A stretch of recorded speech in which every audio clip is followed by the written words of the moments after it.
The most powerful man in Japan ordered his personal tea master to kill himself in 1591.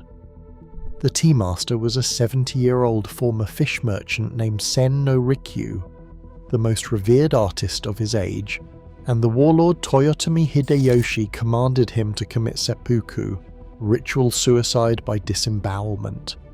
And what was the crime that cost him his life? Essentially a disagreement about how to drink powdered green tea. That sounds insane.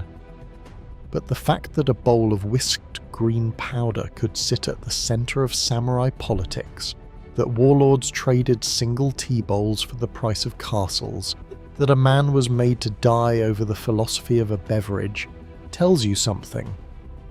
Matcha was never just a drink. It never was, not once in 800 years. A vivid green powder you can now buy in a latte at any corner cafe was once so charged with meaning that it could elevate a peasant to the side of kings or destroy a master with a single command. So how did it get that power? And how did it nearly vanish from the earth twice? To understand matcha, you have to go back not to Japan, but to China, 1,000 years ago. Because here is the first thing almost nobody knows. Matcha is not originally Japanese. It is a Chinese invention that China itself abandoned and forgot. During the Song dynasty, which ruled China from the 10th to the 13th century, the fashionable way to drink tea was not to steep loose leaves in water. It was to grind steamed tea leaves into a fine powder, whisk that powder into hot water until it foamed, and drink the whole thing, leaf and all. They held elegant competitions judging the froth and colour of the foam, and there was even an art of drawing pictures in the foam with the whisk, kind of ancient latte art nearly 1,000 years old. The Song emperor himself wrote a treatise on how to prepare it. This whisked powdered tea was the height of refinement in the Chinese court, an obsession of poets, monks and aristocrats alike. And crucially, Buddhist monks in China had folded it into their spiritual life, drinking it to stay alert during meditation. So when Japanese monks came to China to study Buddhism, they encountered not just a religion but a ritual drink wrapped around it. And then one of them carried it home. In 1191, a Buddhist monk named Issei returned to Japan after years studying Zen Buddhism in China. He brought back two things that would reshape Japanese civilization: the teachings of Zen and tea seeds, along with the Chinese method of whisking powdered tea. He planted the seeds near Kyoto, in a region called Uji that is still the beating heart of matcha today. And he wrote Japan's first book about tea, arguing that it was a medicine, a path to health and long life and mental clarity. The timing was perfect. Zen Buddhism was taking root in Japan, and Zen monks discovered that this bitter green tea did something wonderful. It kept them awake and calmly focused through long, grueling sessions of seated meditation. Tea and Zen fused together. To drink matcha was to practice a kind of meditation in a cup. The Japanese did not simply copy the Chinese method, they slowly refined it into something of their own. They developed the chasen, a whisk carved from a single piece of bamboo, its tips split into dozens of fine tines to whip the powder into a smooth jade green foam. They developed the shading techniques that would make the green deeper and the flavour sweeter. Where China had treated powdered tea as a courtly fashion, Japan treated it as a discipline, a spiritual practice to be perfected over a lifetime. And then, back in China, the whole tradition died. When the Ming dynasty came to power in the late 1300s, its founding emperor issued a decree in 1391 effectively banning the labour-intensive compressed tea cakes and powders. He thought they overtaxed the common people. China switched permanently to steeping loose leaves, the way most of the world drinks tea today. And just like that, the ancient art of whisked powdered tea vanished from the country that invented it. It survived in only one place on Earth: Japan. Matcha became a kind of living fossil, a perfectly preserved fragment of Song dynasty China, kept alive in Japanese monasteries long after its homeland had forgotten it ever existed. They had a problem in China. powdered tea was too much work, the solution was to abandon it, and Japan quietly inherited the whole tradition. Over the next couple of centuries, matcha became something uniquely Japanese, and it climbed to the very top of society. It moved out of the monasteries and into the halls of the aristocracy and the samurai, and it became wrapped in ritual aesthetics and, above all, status. Wealthy warriors held lavish tea gatherings where the real point was not the tea at all. It was to show off. They collected rare tea utensils imported from China, prized bowls and caddies and scoops, and they paraded them as symbols of wealth and power. A famous tea bowl could be worth a fortune, and owning the right one could mark you as a person of taste and importance in a way that armour and swords never could. Tea became a language of prestige that the ruling class spent enormous sums to speak fluently. And this is where matcha collided with the bloodiest politics in Japanese history. If you are finding this video interesting, hit subscribe. We dig into the hidden histories behind everyday things every week, and you will not want to miss what is coming next. In the 16th century, Japan was tearing itself apart in a century of civil war, and the warlord who came closest to uniting it was a ruthless genius named Oda Nobunaga, and Nobunaga understood something extraordinary about tea. He realized that these tea utensils, these little ceramic bowls and caddies, could be used as instruments of power. He began collecting the most famous tea objects in the country, in what was called a hunt for famous utensils, and he started giving them out as rewards to his top generals. Here is the astonishing part. A single prize tea caddy could be given in place of a castle or a province as a reward for winning a battle. A general might rather receive a small ceramic jar than a grant of land. It sounds impossible, but the logic was ruthless. Land could be seized back, a rival could raise an army. But to be publicly handed a famous tea utensil by the warlord himself was a mark of honour and trust that money could not buy, a piece of the ruler's own prestige. Some generals reportedly wept with joy at receiving a bowl. Nobunaga even decreed that only those he personally permitted could host a formal tea gathering, making the tea ceremony a privilege he alone could grant. Tea had become currency, honour, and license all at once. The right piece of pottery was, quite literally, worth more than a mountain of gold or a stretch of land. A drink had become a tool of statecraft, and the men who mastered its rituals sat close to absolute power. And the man who stood at the centre of this world, the supreme arbiter of taste, was Sen no Rikyu. Rikyu was not born noble. He was the son of a merchant, but he became the greatest tea master in Japanese history, serving first Nobunaga, and then, after Nobunaga's assassination, the man who would unify Japan, Toyotomi Hideyoshi. As Hideyoshi's tea master, Rikyu became one of the most influential people in the entire country, a political advisor as much as an artist. But Rikyu's genius was to push matcha in the opposite direction from all that gaudy display. He perfected a philosophy of tea called wabi-cha, rooted in an aesthetic called wabi-sabi, the beauty of simplicity, imperfection, and impermanence. He rejected the flashy Chinese treasures in favour of humble, rough, locally made bowls, some of them deliberately misshapen, hand-moulded, dark and plain. He shrank the tea room down to a tiny hut, sometimes just 2 mats wide, and he built into it a doorway so low, barely 2 feet square, that everyone, even a sword-carrying samurai lord, had to remove their weapons and crawl in on their knees. Inside that room, rank vanished. Everyone was equal before the tea. It was a radical, almost spiritual act, stripping away everything unnecessary until only presence, respect, and the moment remained. Rikyu found deep beauty in the plain and the flawed. A rough black bowl that showed the maker's fingerprints, a single flower, the sound of water, the way steam rose in a cold room. He famously taught that the whole art could be reduced to something almost embarrassingly simple. Make the tea so that it gives real comfort, lay the charcoal so the water heats well, arrange the flowers as they are in the field. In an age drunk on gold and war, he insisted that the highest luxury was to need almost nothing at all. But Rikyu's patron, Hideyoshi, loved the exact opposite.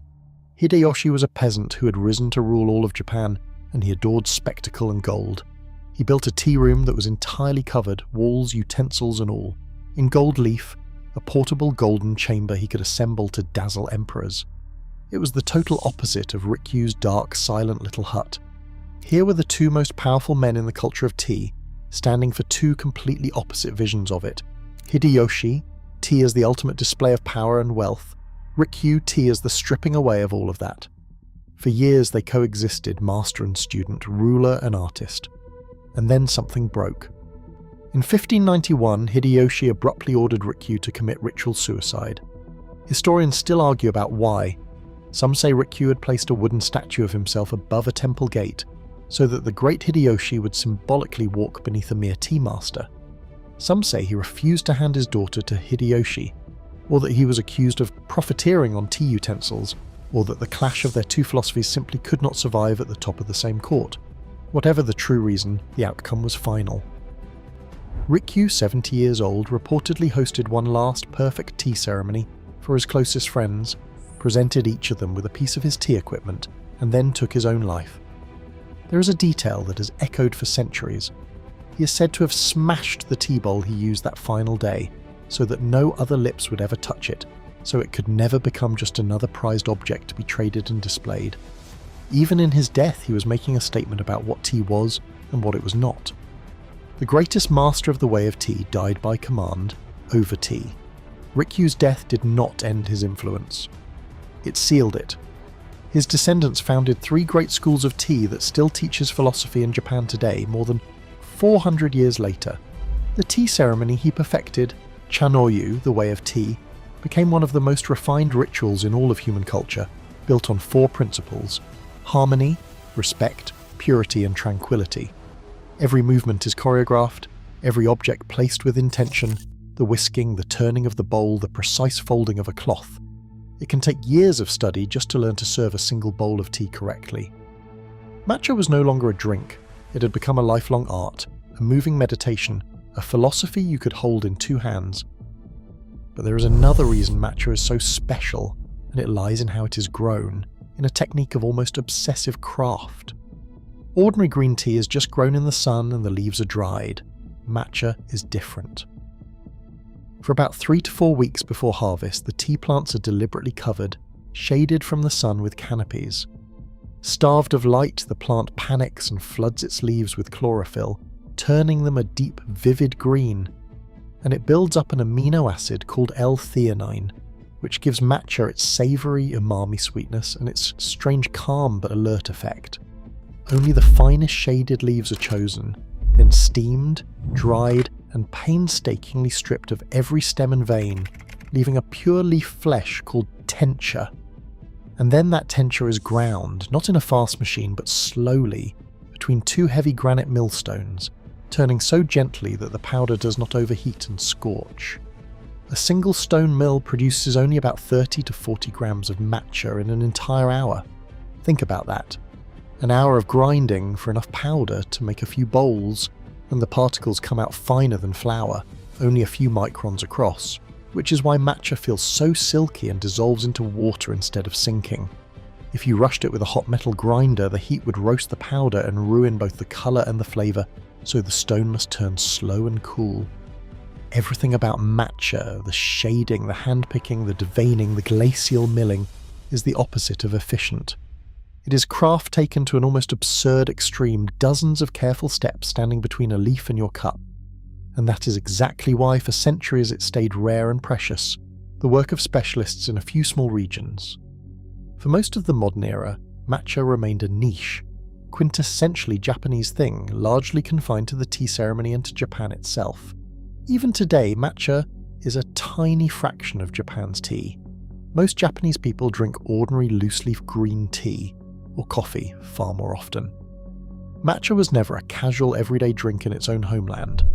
And then, in the last couple of decades, the world discovered it and everything changed. It started with a trickle in the West, matcha ice cream, matcha in health food stores, marketed as a superfood packed with antioxidants and that smooth, jitter-free caffeine lift. Then it exploded. The vivid green colour turned out to be perfect for the age of social media. Matcha lattes lit up Instagram and TikTok, impossibly photogenic. Cafes around the world put it on the menu. Wellness culture embraced it as the calm, sophisticated, healthy alternative to coffee. A ritual that Zen monks and samurai had guarded for 800 years became a global lifestyle trend. A swirl of bright green in a takeaway cup. The global matcha market climbed into the billions of dollars and kept climbing. Now, a word of honesty about those health claims, because matcha is sold today on a mountain of them. It is true that matcha contains real compounds worth respecting. Catechins, a type of antioxidant, and L-theanine, which does appear to pair with caffeine to give a smoother, calmer alertness than coffee's jittery spike. Because you drink the whole ground leaf rather than a strained infusion, you do get more of these than in ordinary green tea. But the marketing often races far ahead of the science. Matcha is not a miracle cure. It will not detoxify you or melt fat, whatever a label promises, and much of the research is early or modest. It is a genuinely interesting drink with some real benefits and a great deal of hype layered on top. The truth, as usual, is quieter than the wellness slogans.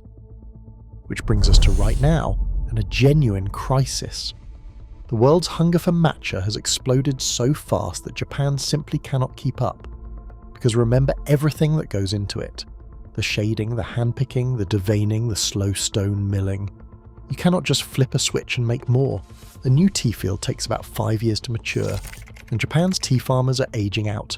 The average tea farmer is around 65 years old, and few young people are taking their place.